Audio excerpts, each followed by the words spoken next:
안녕하십니까. 행복한 안식일입니다. 설명절 지나고 나서 처음으로 맞이하는 이 안식일입니다. 오늘은 계속해서 우리 시대소망 44장 참된 표적이라는 제목으로 함께 말씀을 살펴보도록 하겠습니다. 성경은 마가복음 8장에 있는 그런 말씀입니다. 우리가 다 잘 아는 그런 말씀들이죠. 제가 성경절을 잠깐 읽어드리겠습니다. 바리새인들이 나와서 예수께 힐난하며 그를 시험하여 하늘로서 오는 표적을 구하거늘 예수께서 마음속에 깊이 탄식하시며 가라사대 어찌하여 이 세대가 표적을 구하느냐 내가 진실로 너에게 이르노니 이 세대에게 표적을 주시지 아니하리라 하시고 저희를 떠나 다시 배에 올라 건너편으로 가시니라. 제자들이 떡 가져오기를 잊었으며 배에 떡 한 개밖에 저에게 없더라. 예수께서 경계하여 가라사대 삼가 바리새인들의 누룩과 헤롯의 누룩을 주의하라 하신대 제자들이 서로 의논하기를 이는 우리에게 떡이 없음이로다 하거늘 예수께서 아시고 이르시되 너희가 어찌 떡이 없음을 인하여 의논하느냐 아직도 알지 못하며 깨달지 못하느냐 너희 마음이 둔하냐 너희가 눈이 있어도 보지 못하며 귀가 있어도 듣지 못하느냐 또 기억지 못하느냐 내가 떡 5개로 5,000명에게 떼어줄 때 조각 바구니를 몇 바구니를 거두었더냐 가로되 12이니이다 또 7개를 4,000명에게 떼어줄 때 조각을 몇 바구니를 거뒀더냐 가로되 7이니이다 가라사대 아직도 깨달지 못하느냐 하시니라. 네, 예수님께서 여러 이적들을 이렇게 많이 행하셨습니다. 떡 5개로 5,000명을 먹이시고 또 여기에 말씀하신 대로 또 4,000명을 먹이시고 여러 가지 표적을 많이 보여주셨음에도 불구하고 지금 바리새인과 사두개인들이 예수님께 나와서 표적을 구하고 있다는 것입니다. 한때 대한민국에서 이제 여러 가지 이적을 행하는 교회에 가면 병자가 안진병이 일어나고 그런 일들이 많이 일어났었죠. 옛날에 이 기도원 같은 데 있어가지고 기도하면 옛날에 그 수목원교회 조영기 목사도 그런 기적들을 많이 행했다고 하더라고요. 집회 도중에 기도해가지고 일어나게 하고 귀신 들린 자 낫게 하고 그래서 진짜 저희 교회도 있었습니다. 중국에 가면 이제 그 뚱관조회로 심양에 지금은 백관조회로 옮겨졌는데 거기에 이제 교회가 일요일교회하고 저희 교회가 같이 예배를 드렸는데 토요일에 제가 한번 갔었는데 진짜 환자가 낫는 이적들이 일어났습니다. 그래가지고 진짜 이제 예수님께 그 중풍 환자를 침상에 이렇게 메고 가가지고 치료를 받는 그런 식으로 해가지고 환자들을 데리고 메고 교회로 와가지고 들어갈 자리가 없으니까 그렇게까지 근데 이적이 진짜 그렇게 일어났습니다. 여러분 오늘날 우리가 예수 믿는 게 어떤 표적을 보고 예수 믿고 있습니까? 오늘날 우리가 예수님 앞에 어떤 이적을 이렇게 구해가지고 그걸 보고 그 경험으로 해가지고 예수를 믿고 있습니까? 사실 성경에 보게 되면 여러 가지 표적들이 많이 나타나고 있습니다. 구약 성경에 보게 되면 굉장한 표적들이 많이 나타나죠. 그렇죠? 이스라엘 백성들이 모세가 출애굽을 하면서 홍해가 어떻게 됐습니까? 홍해가 갈라졌습니다. 여러분 바다가 갈라진 적 본 적이 있습니까? 없죠. 이 썰물이 지나가지고 섬으로 이렇게 길이 갈라지는 건 저도 가봤습니다. 이렇게. 딱 썰물이 될 때 되니까 바다가 진짜 갈라져가지고 길이 생기더라고요. 섬까지. 그거는 천연 현상입니다. 자연의 섭리로 달의 인력 때문에 생기는 일이지 사람이 어떻게 가르는 건 아닙니다. 그렇죠? 근데 홍해 바다는 모세가 보여요. 막대기를 치니까 어떻게 됐습니까? 바다가 아예 쫙 갈라져서 벽이 됐다고 성경은 표현하고 있습니다. 물고기가 보여요. 옆에 쌍벽에. 여러분 아쿠아룸 가보신 적 있죠? 아쿠아룸. 못 가봤습니까? 롯데타워에 한번 가보십시오. 여기 가면 이 유리굴이 있습니다. 지나가면 그 위에 뭐예요? 고기들이 보이지 않습니까? 모세가 홍해를 가른 게 그런 기적들이었습니다.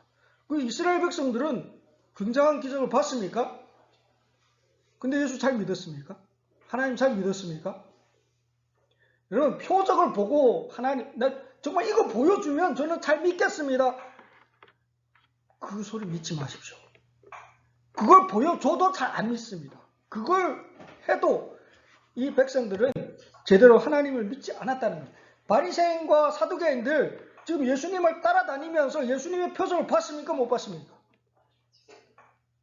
엄청난 걸 봤습니다.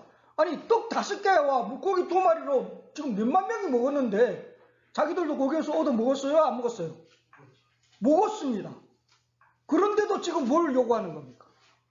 표적을, 더 큰 표적을 구해달라는 겁니다. 꼭 마치 뭐예요? 홍해가 갈라지듯 그런 하나님이 직접적인 기적이 나타나기를 기다리고 있다는 것입니다. 사실 이게 바리새인과 사두개파는 그 당시에 했던 굉장히 종교 지도자들이고 종교적으로 대표하는 그런 분파였습니다. 사두개파는 이 정치적 세력하고 결탁한 지도층이에요. 가장 제사장층하고 이 사두개파라는 그 명칭 자체가 이 사독이 대제사장이었던 사독 계열의 그런 제사장 가문에서 유지되어 온 그런 계파가 사두개파입니다. 즉 가장 유대 사회에서 지도층으로 제일 위에 있는 계급이었습니다. 그 다음 그 중간층에서 이제 일반 백성들과 또 이제 하나님 사이 또 그 지도층 사이에 연결하는 그런 분파가 바리새파였습니다. 이 두 파도 서로 안 맞았어요. 서로 간에 갈등이 많았습니다. 신학적인 그런 게 있어서도 그렇고. 근데 이게 둘이 서로 안 맞지만 어떤 공동의 적이 있으면 둘은 어떻게 돼요? 서로 친하게 됩니다. 여러분, 이제 보게 되면 세계 이 정치의 흐름을 보게 되면 예를 들어 중국하고 러시아가 서로 친합니까? 서로 관계가 좋은 것처럼 보이죠. 막 이렇게. 근데 뭐예요? 공동의 적인 미국이 있으니까 어떻게 돼요? 둘이 서로 친한 척 하는 거예요. 둘도 이해관계가 굉장히 많습니다. 그렇죠? 옛날부터 시작해가지고 청나라 이전부터 시작해가지고 러시아가 청나라 땅을 많이 뺏어갔지 않습니까? 그런 역사적인 관계들이 많이 남겨져 있어가지고 안 좋아요. 그렇지만 유유상종이란 말이 있죠. 같은 끼리끼리 노는 거예요. 하나의 공동된 적이 있으면 둘이 서로 안 친해도 같이 연합이 되는 겁니다. 바리새인과 사두개인도 마찬가지입니다. 둘은 서로 안 맞아요. 서로 신학적으로 신앙하는 그런 신학도 안 맞아요. 그렇지만 예수라는 공동의 적이 앞에 있으니까 그걸 대적하기 위해서 둘이 서로 연합해가지고 지금 예수님께 나오는 겁니다. 나와가지고 이제 뭐 하는 거예요? 표적을 보여달라는 거예요. 어떤 기적을 좀 보여주십시오 하고 그들이 예수님께 나와서 이것을 구함은 예수를 잘 믿기 위해서였을까요? 예수님께서 보여준 기적은 충분했습니다. 그럼에도 그들은 이제 표적을 구했다는 것입니다. 그들이 구한 표적은 뭐예요? 여호수아가 구했던 그런 표적 같은 것들. 구약에 보게 되면 여호수아가 벳호른에서 싸울 때 아말렉과 싸우면서 뭐예요? 기도하지 않습니까? 태양아 멈춰라, 달아 멈춰라 했습니다. 근데 뭐예요? 진짜 태양이 멈췄어요. 이거는 있을 수 없는 일입니다. 여러분, 태양이 이 지구가 보게 되면 태양을 따라 돌지 않습니까? 그래서 우리가 보기에는 해가 움직이는 것처럼 보이지 않습니까? 그렇죠? 해가 동에서 서서 서로 이렇게 지는 것처럼 보이지만 실제로는 뭐예요? 지구가 태양을 따라 도는 겁니다. 그죠? 근데 이게 멈췄다는 말은 무슨 말일까요? 지구가 멈춘 거예요. 여러분, 지구가 멈추면 어떻게 될까요? 지구가 멈추면 어떻게 될까요, 우리가? 안 보는 거. 이건 어마어마한 일입니다, 진짜. 있을 수 없는 일이에요. 달도 멈췄어요. 달도 지구를 따라서 도는데 이거 멈췄다는 거는 정말 있을 수 없는 일입니다. 그런데 하나님께서 하십니다. 여러분, 이런 이야기들이 히스기야 때도 나오죠. 히스기야가 10도 뒤로 물러나는 일. 있을 수 없는 일입니다. 일반 설명으로 설명이 안 되지만 그게 하나님께서 어떤 한 사람의 기도를 들어주셔가지고 이루어낸 일이 그런 역사를 일으키시는 것입니다. 그런 표적이 일어나면 하나님 잘 믿을 것 같죠? 우리도 뭐 이제 오늘 하루 동안 기도해가지고 해가 멈춰주면 저는 하나님 잘 믿겠습니다 하고 한번 기도해 볼까요? 그러면 하나님께 들어주실까요? 며칠은 잘 믿겠죠. 네? 며칠은 잘 믿겠죠. 며칠은 잘 믿을 것 같습니까? 건강에 구두에 그렇죠. 나이 잡으시고. 지금 사실 이미 예수님께서 이 땅에 오셔서 보여줄 만큼 다 보여주셨습니다. 그렇죠? 그럼에도 불구하고 바리새인들은 정말 여호수아가 일으키셨던 그런 기적들을 한번 보고 싶다 그거예요. 그걸 보면 저희가 믿겠습니다. 사실 바리새인들에게 필요한 것은 표적이 아니라 영적인 혁신이었습니다. 아멘. 그들이 바뀌어져야 했습니다. 그들이 갖고 있던 그런 잘못된 신앙 체계가 바뀌어져야 했었습니다. 예수님께서는 이 땅에 충분하게 보여주셨습니다. 그래서 예수님께서 뭐라고 하십니까? 외식하는 자야. 너희가 하늘의 청기는 분별하면서 어쩌면 이 시대의 표적은 분별하지 못하느냐 하고 있습니다. 예수님께서 이 땅에 태어나실 때 표적이 보였습니까? 이스라엘은 잠자고 있었습니다. 그러니까 하나님께서 이방인을 통해 가지고 저 멀리에서 동방에서 박사들이 6개월 동안 밤마다 별을 보며 따라왔습니다. 아멘. 예수님이 태어나는 그곳에 이 사람들이 지금 하늘의 왕이 태어나는 그 나라가 잠자코 있습니다. 여러분, 나라의 왕자가 태어나면 어떻게 돼야 됩니까? 경사입니까? 옛날에 조선시대에도 그 왕실에 진짜 이 왕의 뒤를 이을 왕자가 태어났다면 어떻게 될까요? 대단한 경사입니다. 영국에 그 왕손이 태어났을 때 전국의 왕은 축제였습니다. 그게 정상입니다. 그럼 이 우주의 왕이 이 땅에 태어나면 어떻게 될까요? 지구뿐만 아니라 온 우주는 지금 다른 천사들이나 다 준비됐습니다. 축하드릴. 근데 오히려 이 구원하기 위해 이 땅에 오셨는데 이 땅에서 그분을 영접해야 될 인간이 어떻게 하고 있었습니까?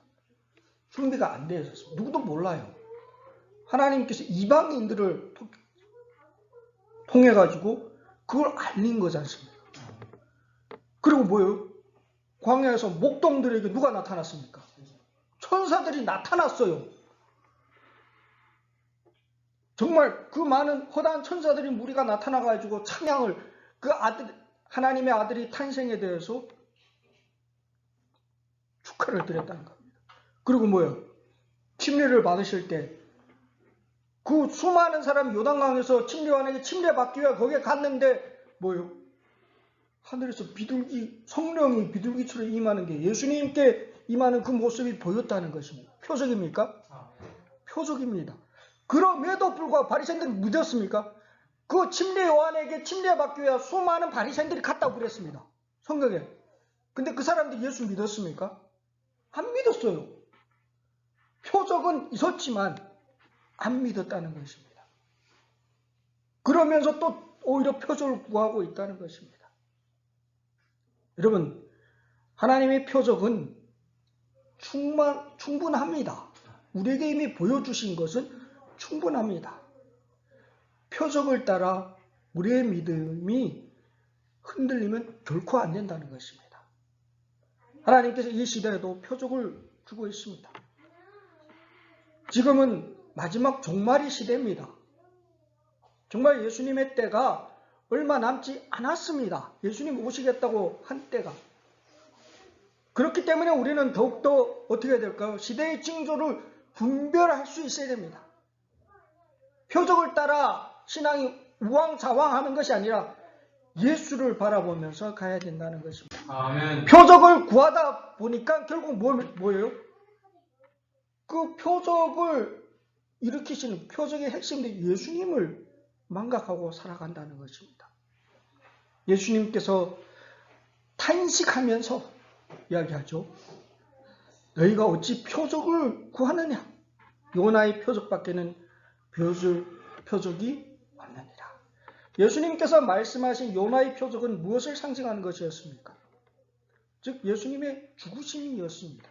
요나는 3일 동안 물고기 뱃속에서 있었습니다. 그죠? 즉 예수님께서 3일 동안 죽으셔서 무덤에 장사되셨다가 다시 이제 부활하게 될 것에 대한 하나의 어쩌면 예언이었습니다. 그런 표적에 대해서 근데 요나는 어떤 사명을 가지고 이 땅에 오셨습니까? 하나님께서 요나를 어디로 보냈습니까? 니느웨로 보냈습니다. 그렇죠? 정말 이 완악한 그 성으로 보내가지고 그 사람들이 어떤 기별을 전했습니까? 회개하라. 이 성이 40일 후에 무너진다. 하나님께서 심판하셔서 이 성을 치실 것이다. 그러니 너희들이 회개하라고 경고의 기별을 외쳤습니다. 니느웨 사람들은 하나님 믿는 사람이었습니까?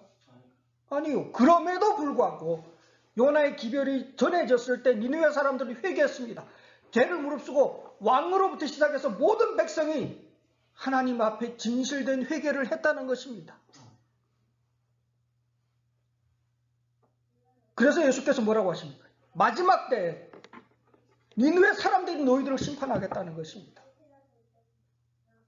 하나님의 기별이 우리에게 전해졌을 때 우리가 가져야 될 자세가 니느웨 사람들의 삶 속에 있습니다.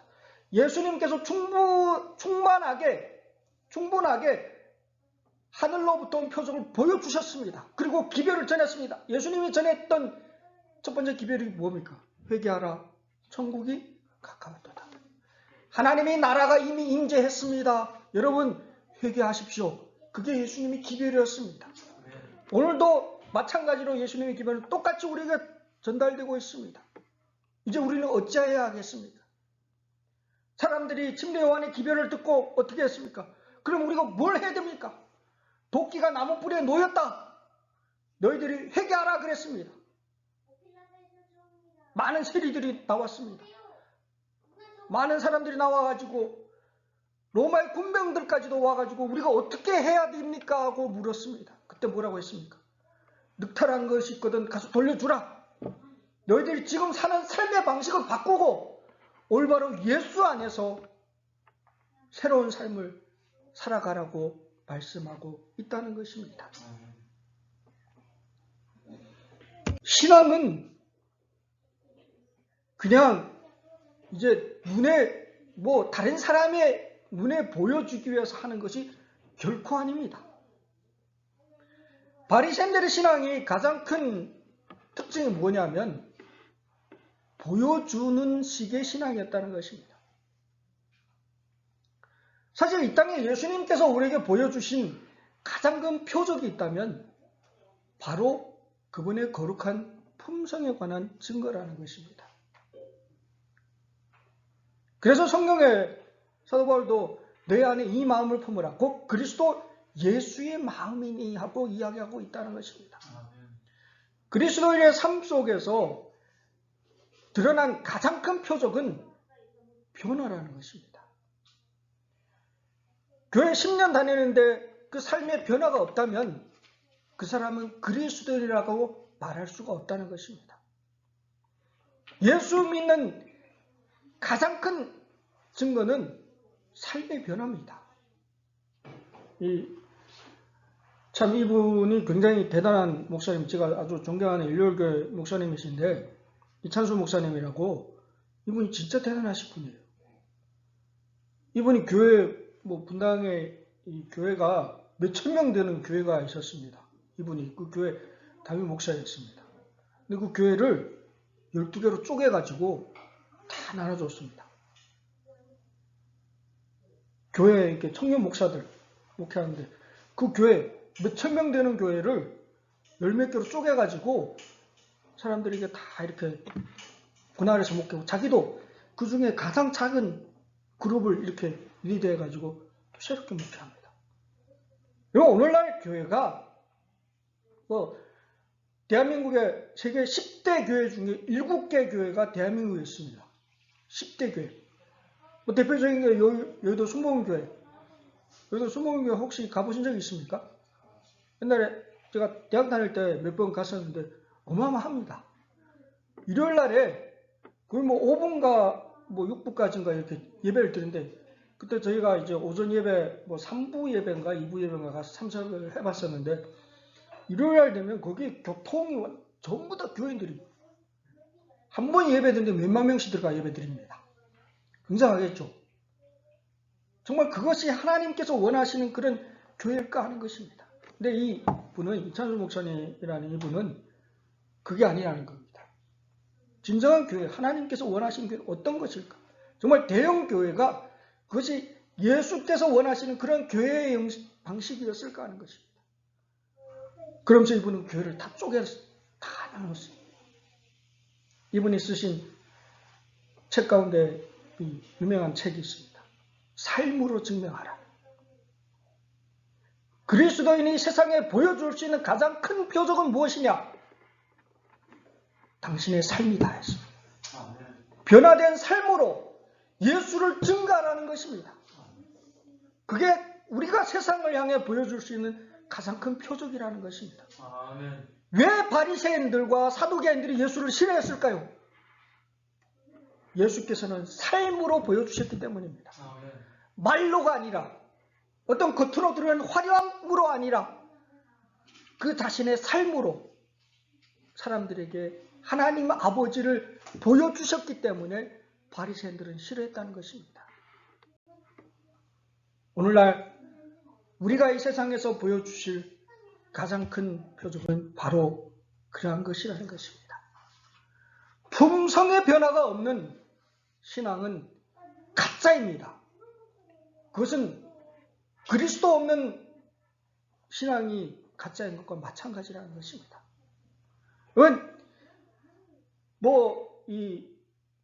열대 남미나 아프리카나 그런 데 가면 식인종들이 있었습니다. 식인종. 사람을 이렇게 잡아먹는 거예요. 아주 잔혹하겠죠?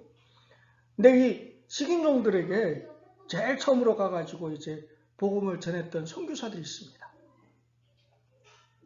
그러면 식인종들은 다른 족속들이 오게 되면 밥으로 생각합니다. 그럼 잡아먹는 거예요. 근데 처음으로 거기에 선교하러 갔던 이런 선교사들이 굉장한 이제 곤욕을 많이 치렀습니다. 잡아먹히기도 하고 그럼에도 불구하고 그 사람들이 복음을 전하기 위하여 수많은 사람들이 전도하러 들어가죠. 끝끝내는 이 사람들이 마음을 움직여서 이 사람들이 자기들이 잘못된 관습을 다 버리고 이제 요즘은 그래가지고 식인종이 존재하지 않습니다. 이 사람들이 다 이제 그리스도 안에서 변화를 입어가지고 새롭게 변화가 바뀌어졌다는 것입니다. 오늘날 우리가 정말 세상을 향해서 보여줄 수 있는 가장 큰 이적은 바로 그러한 우리들이 바뀌어진 삶이 바뀌어진 살인자가 복음 전도자가 되고 정말 목사가 되고 깡패가 변화돼가지고 그런 역사를 만들어가는 것이 기독교회라는 것입니다. 근데 오늘날 교회가 그런 정말 이제 참된 예수님의 그러한 능력을 보여주고 있느냐 하는 것입니다. 오늘날 하나님의 복음이 그런 능력과 그런 정말 이 하나님의 표적을 이 세상을 향해서 보여주고 있다는 것입니다. 아니요. 요즘 교회는 교회 하게 되면 대한민국에서 기독교회 하게 되면 뭐가 떠오릅니까? 언론도 문제가 있지만 요즘 교회에 하게 되면 제일 먼저 떠오르는 게 뭐가 있습니까? 여러분 교회에 하게 되면 뭐가 생각납니까? 떠오르는 게 없습니까? 언론에서 하도 때려가지고. 근데 교회 하면 교회 굉장합니다. 뭐 저희 교회는 뭐 별로 크지는 않지만 부작교회도 굉장히 많습니다. 그리고 저기 서초 쪽에 가면 사랑의 교회 굉장하죠. 차 운전해서 그 지나갈 때마다 보면 그 교회 건물 자체가 어마어마합니다. 한 번도 들어는 못 가봤는데 혹시 들어가 보신 분 계십니까? 그 사랑의 교회? 뭐 그런 교회들이 의리의리한 교회들이 굉장히 많습니다. 그것이 정말 하나님의 표적을 드러내는 그런 교회일까 하는 것입니다. 요즘 교회는 이제 바벨탑에 갇힌 복음이라고 그렇게 이야기하고 있습니다. 돈에 휘둘리고 정치에 휘둘리고 그게 오늘날 교회의 모습이라는 것입니다. 정말 하나님께서 이 교회를 이러한 것들을 위하여 이 교회를 세우셨을까 하는 것입니다. 교회는 너희는 세상에 뭐라고 했습니까? 소금이라고 했습니다. 소금이 역할을 하려면 어떻게 해야 될까요? 세상 속에 들어가야 됩니다. 침투에 들어가서 부패되지 않게 만들어야 되는 겁니다. 여러분, 소금을 따로 놓고 배추를 따로 놓고 오래 놓으면 어떻게 될까요? 배추는 결국 썩어버리고 맙니다. 소금은 녹여져서 배추 속에 들어가 있을 때 배추를 썩지 않게 만드는 게 그게 소금의 역할이라는 것입니다. 오늘날 교회는 세상 속에 녹아 들어가야 됩니다. 여러분 교회가 어떤 사람은 그럽니다. 교회가 뭐 이제 거룩하게 우리끼리만 따로. 여러분 이 교회가 오늘날 이 세상에 존재하는 것은 우리만 거룩하게 구원받기 위해 존재하는 것이 결코 아닙니다. 오늘날 이 교회는 왜 존재할까요? 하나님께서 이 교회를 이 땅에 세우신 이유와 목적은 무엇일까요? 우리는 복음을 들고 나아가야 하는 것입니다. 그래서 예수님께서는 12제자를 세우시고 그 12제자를 보내셨다는 것입니다. 세상 속에 보내셔서 그 12제자를 통해서 복음이 증거되게 만들었다는 것입니다. 오늘날 우리가 이 자리에 앉아 있는 것은 오늘날 이 교회를 통해서 하나님께서 하시고자 하는 그런 역할이 있기 때문이라는 것입니다. 전도하지 않는 교회, 전도하지 않는 복음을 전하지 않는 그런 성도는 내 스스로를 한번 살펴볼 필요가 있다는 것입니다. 우리가 하나님 앞에 정말 하나님의 복음을 증가하고 하나님의 그런 성품을 온전히 드러내고 있는지 스스로 살펴볼 필요가 있다는 것입니다. 예수님께 표적을 바라던 이 바리새인과 사두개인들은 예수님의 성품을 그들은 깨닫지 못했습니다. 그래서 예수님께서 하도 답답해가지고 뭐라고 하십니까? 모세와 선지자들에게 듣지 아니하면 비록 죽은 자들 가운데 살아나는 자가 있을지라도 너희가 구원함을 받지 않을 것이라고 이야기하고 있습니다. 성경에 이미 다 나와 있는데 말씀이 있는데 그럼에도 불구하고 그 권면을 따르지 않는 너희는 아무리 정말 죽은 자가 살아나는 부활의 그러한 기적을 눈으로 볼지라도 너희들은 믿지 않을 거라고 했습니다. 정말 그렇지 않았습니까? 나사로가 부활한 걸 보고도 그 사람들이 믿었습니까? 안 믿었습니다. 그러니까요. 그게 바리새인 신앙이라는 겁니다. 정말 위험한 것입니다. 인간의 최대의 실수는 표적만을 바라보다가 표적을 행하시는 분을 보지 못하는 것이다 했습니다. 표적을 쫓아가다가 그래서 마지막 때에 하늘에서 마귀가 행하는 이적 중에 하늘에서 불이 내려오게 하는 이적도 마귀는 행한다고 했습니다. 그걸 쫓아가다가는 그냥 마귀의 속임에 빠져서 우리는 마귀의 밥이 될 수가 있다는 것입니다. 그래서 예수님께서는 참된 표적을 구하라고 이야기하고 있는 것입니다. 그 참된 표적은 곧 우리들의 성품의 변화라는 것입니다. 바리새인들은 예수님의 그 권면하신 그 참된 표적을 구하지 않고 하늘로서 오는 그런 표적을 구했던 이유가 그들이 그 외식적인 신앙에 대해서 예수님께서 바로 직설적으로 그 죄를 지적했기 때문이라는 것입니다. 그래서 예수님께서 제자들에게 뭐라고 합니까? 바리새인과 사두개인의 누룩을 조심하라고 이야기하고 있다는 것입니다. 누룩은 어떤 역할을 합니까? 누룩은 우리가 효모라고도 하죠. 떡을 만두를 하기 전에 그렇죠. 부풀게 하는 겁니다. 누룩을 넣으면 누룩 요만큼만 넣어도 밀가루 반죽이 어떻게 됩니까? 완전히 부풀어가지고 이렇게 빵을 하기에 적합하게 되죠. 그래서 누룩은 죄를 의미하는 것이기도 합니다. 자그마한 누룩이 요만한 누룩 한 덩어리가 들어감으로 말미암아 이만큼한 밀가루 덩어리가 완전히 다 발효돼가지고 변질이 되는 겁니다. 잘못되게 되면. 그렇죠? 마찬가지로 우리들의 삶 속에 어떤 던져진 작은 잘못된 사상 하나가 우리들을 완전히 멸망으로 가게 할 수도 있다는 것입니다. 이 바리새인과 사두개파들은 종교적인 지도층에 있었지만 이 사람들은 굉장히 잘못된 신앙을 갖고 있었습니다. 이 사두개파 사람들은 어찌 보면 좀 이렇게 지도층에 있으면서 이 사람들은 모세오경만 믿었습니다. 즉 성경도 사두개파는 모세오경 외에 다른 경전을 인정하지 않았습니다. 그리고 이 사람들은 천사의 존재를 믿지 않았습니다. 그 부활을 믿지 않았습니다. 다시 사는 게 어디 있냐. 우리는 이 세상에서만 그냥 살면 된다고 그렇게 믿었고, 그리고 성전의 예배만 드리게 한다면 어떤 정치적 세력과 타협하는 것도 주저하지 않았습니다. 그래서 헬라 사상을 긍정적으로 받아들였고 현세적인 축복만을 바라보고 사는 사람들이 사두개인들입니다.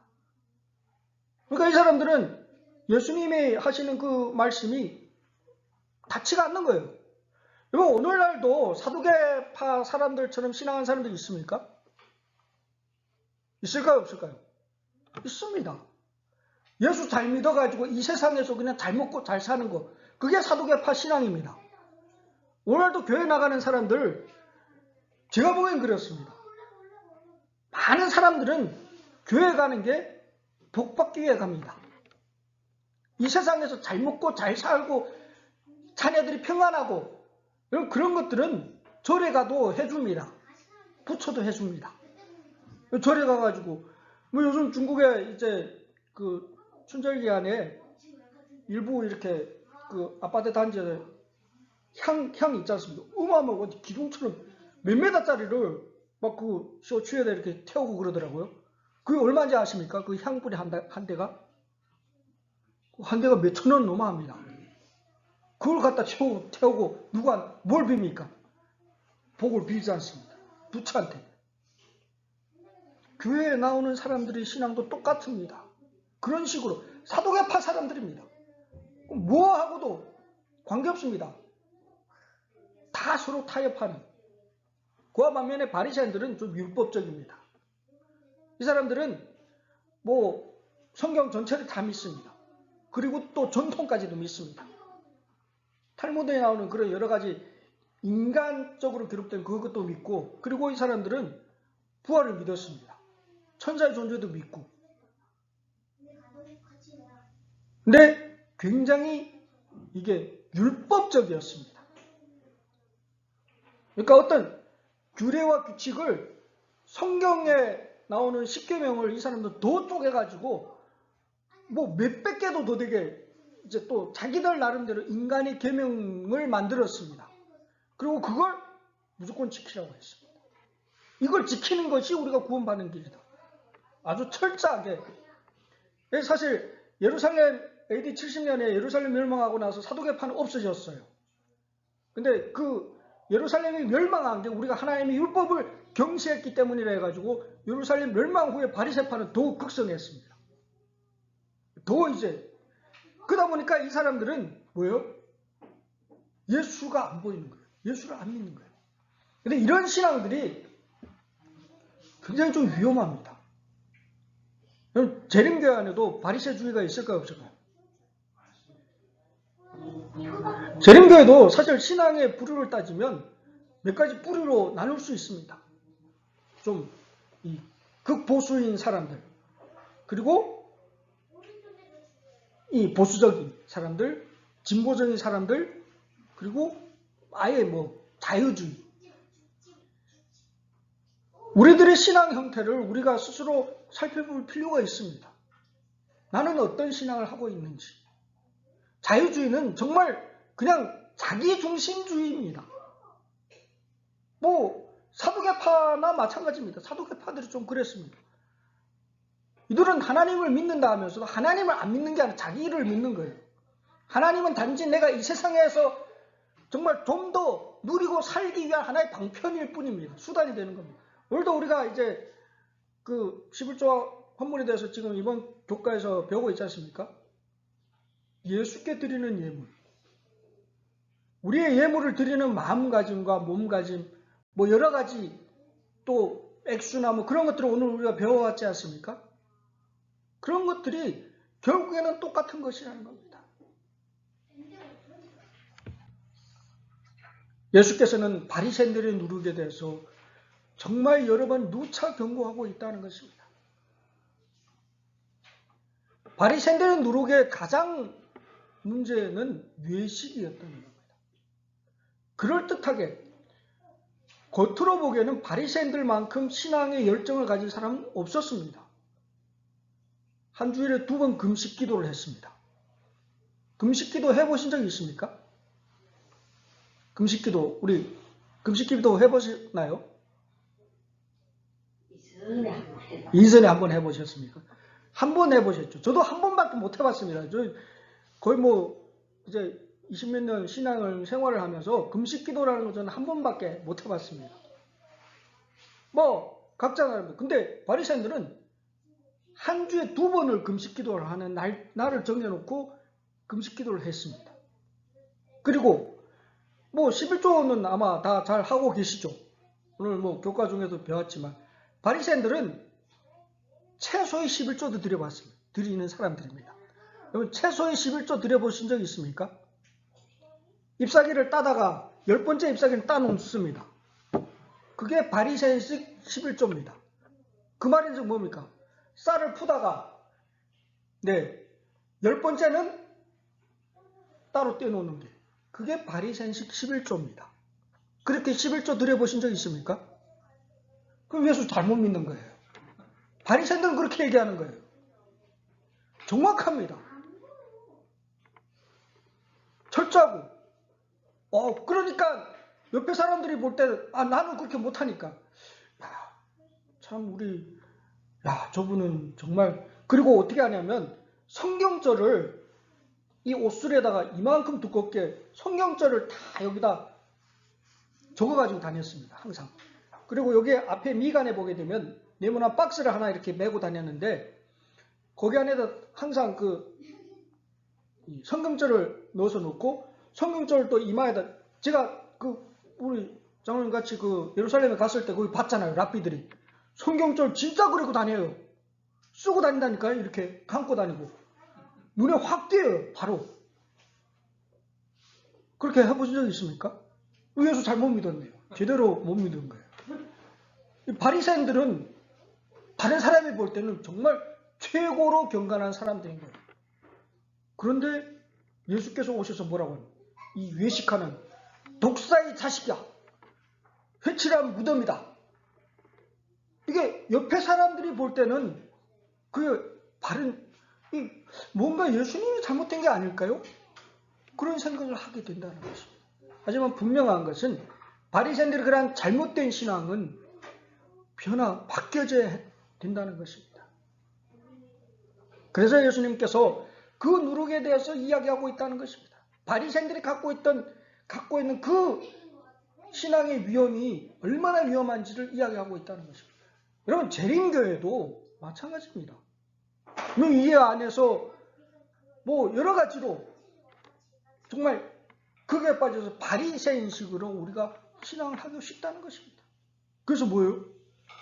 뭐 어떤 분들은 또 음식을 갖고 정말 저희도 초창기에 고춧가루 먹는 것도 죄라고 생각했습니다. 옛날에 저희가 그 중국에서 한때는 된장도 안 담갔어요. 된장 먹으면 그거 뭐 잘못된 이렇게 뭐 이렇게 변질된 걸 이렇게 먹으면 우리 몸도 따라서 그렇게 돼가지고 우리 구원 못 받는다고 그렇게까지 가르쳐 놨습니다. 그래서 된장을 한때 어떻게 담그냐면 삭히지 않고 띄우지 않고 그냥 생콩 갈아가지고 이렇게 만들어 먹고 그렇게도 한 적도 있습니다. 진짜 뭐 완전히 이제 이상하게 신앙의 틀이 잘못 잡히게 되면 예수가 안 보입니다. 뭐가 보입니까? 뭐만 보여요? 그런 어떤 행위적인 것들, 어떤 형태, 그걸 통해서 우리는 구원을 얻는다고 착각에 빠지게 되는 겁니다. 바리새인들도 마찬가지입니다. 율법을 높이면서 하나님을 높이는 것 같지만 결국에는 그들에게 하나님이 있습니까? 아니요. 하나님이 없습니다. 뭐가 더 높습니까? 자기들이 만들어 놓은 조항이 더 높은 거예요. 그들에게는 그 율법의 자체 대신 예수가 오셨는데도 예수가 보였습니까? 안 보이는 겁니다. 신앙의 격길에 빠지게 되면 그렇게 위험한 것입니다.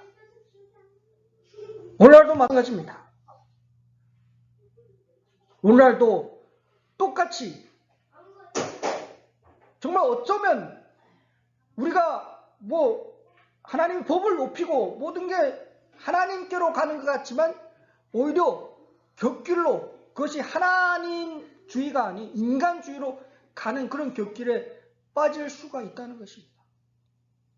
여러분, 대한민국에 요즘 이제 이 동성애가 아주 이제 뭐 그냥 들어왔습니다. 지금 요즘 동성애 하는 사람들 막 집회하고 혹시 뭐 보신 적 있습니까? 광화문에서 막 집회하고 이게 보게 되면 어느 나라든지 미국도 마찬가지고 민주당이 집권하게 되면 이런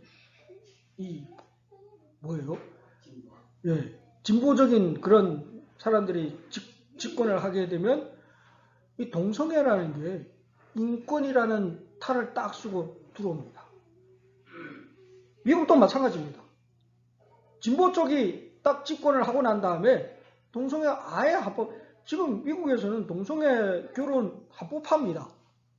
TV에도 버젓하게 나오지 않습니까? 남자들이 결혼해가지고 뭐 애는 키우고 싶으니까 입양을 합니다. 참 이상한 소리처럼 들리죠? 남자들이 결혼한다고 여자들끼리 결혼하고 남자들끼리 결혼하는 게 그게 아주 이제 보편적인 세상에 돼버린 오늘날 현실입니다. 한국도 지금 입법화하고 있다고 합니다. 중국 동성애 없을 것 같죠? 엄청 많습니다. 깜짝 놀랄 정도입니다. 상해에서 오늘 살았는데 시내에 나가보면 여자인 줄 알았는데 가만히 보면 남자예요. 둘이 같이 다니는데 보입니다. 중국은 아직은 합법화가 아니니까 그렇게 뭐 법적 인정 못 받지만 그런 사람들이 그 결혼을 어디가 하냐면 미국 한대요. 미국에서 인정하는 그런 데 가가지고 결혼증을 받아가지고 결혼을 한대요. 그거 어떻게 생각하십니까? 한국도 인권을 갖고 하면서 국회에서 그걸 지금 법안을 통과하고 있습니다. 동성결혼 합법화. 그 사람도 사람이고 그 사람도 인권이 있는데 인정해 줘야 되지 않겠냐? 어떻게 생각하십니까? 좋은 제안이죠. 여러분, 사단에게 속지 마십시오. 동성애는 인권 문제가 아니라 창조의 질서를 위배하는 것입니다. 하나님께서 이 세상을 세우신 그 질서에 위배되는 것이 마귀의 짓입니다. 그러한 사상들이 오늘날 좀먹고 있다는 것입니다. 세상을 좀먹고 있고 하나님의 법도를 무시하고 있는 것이라는 것입니다. 그러한 누룩은 정말 위험한 것입니다. 누룩의 작용을 그대로 놓아둔다면 부패와 쇠퇴를 일으키는 것처럼 마찬가지라는 것입니다. 오늘날 교회 자신만 덩치를 키워가지고 부패의 온상이 됐습니다. 그래가지고 대한민국의 기독교가 뭡니까? 맨날 세습하고 뭐 그것도 교회를 자기가 키웠다는 그런 것 때문에 뭐예요? 또 그 아들한테 물려주고. 대한민국 어디든지 마찬가지입니다. 돈이 고이게 되면 부패하게 됩니다. 물은 흘러가야 됩니다. 누군가가 한 사람이 오래 하다 보면 문제가 됩니다. 그죠? 장기 독재를 막아야 되는 이유가 거기에 있습니다. 그래서 민주국가들은 대통령 뭐예요? 뭐 4년, 5년에 한 번씩 바꾸지 않습니까? 연임을 못하게 합니다. 장기로 가다 보면 모든 것은 문제가 생길 수밖에 없습니다. 교회도 마찬가지입니다. 하나님께서 원하시는 교회는 어떤 교회냐 하는 것입니다. 인간의 마음에 이기심이 있기 때문에 마찬가지라는 것입니다. 그래서 예수님께서 경고하십니다. 이거 정말 삼가 조심하라고 이야기하고 있습니다. 바리새인의 누룩을 조심하라고 이야기하고 있는 것입니다. 우리들이 마음에 있는 이기심을 버리라고 이야기하고 있는 것입니다. 하나님의 말씀을 쫓아서 정말 인간이 보기에 가기 편한 길이 아니라 하나님께서 정하신 그 길이 혹 고난의 길이고 가시밭 길일지라도 그 길을 선택해서 가라고 주님께서 말씀하고 있는 것입니다. 여러분 출애굽하는데 저 고센 땅에서 가나안 땅까지 그때 당시에 걸어가도 일주일에 안 걸리는 거리입니다. 길이 있습니다. 직선. 근데 하나님께서는 그 길로 안내했습니까? 아니 밑으로 내려가라 했습니다. 시내산. 인간이 생각으로 이스라엘 백성들이 그때 당시에 모세에게 제안해가지고 아니 우리가 보기에는 이 길이 힘든 길인데 좀 가벼운 길로 쉬운 길로 가면 안 되겠습니까? 하고 의의를 제기할 수 있을까요? 없을까요? 인간이 생각의 길로 갔더라면 어떻게 됐을까요? 역사와 기적은 일어나지 않습니다. 하나님의 방식과 하나님의 선택한 길이 어쩌면 내가 갖고 있는 지식과 이해를 이해할 수 없을지라도 하나님께서 명하신 길을 선택하시고 그 길을 순종하여 가시기 바랍니다. 하나님께서 말씀해 주신 방법대로 가는 것이 그리스도인들이 가장 올바로 살 수 있는 길이라는 사실을 기억하시기 바랍니다. 아멘. 그리스도의 종교는 성실 바로 그것입니다. 하나님의 영광을 위한 열성은 성령으로 말미암아 심기어진 동기이며 성령의 효과적인 역사하심만이 이 동기를 불어넣을 수 있습니다.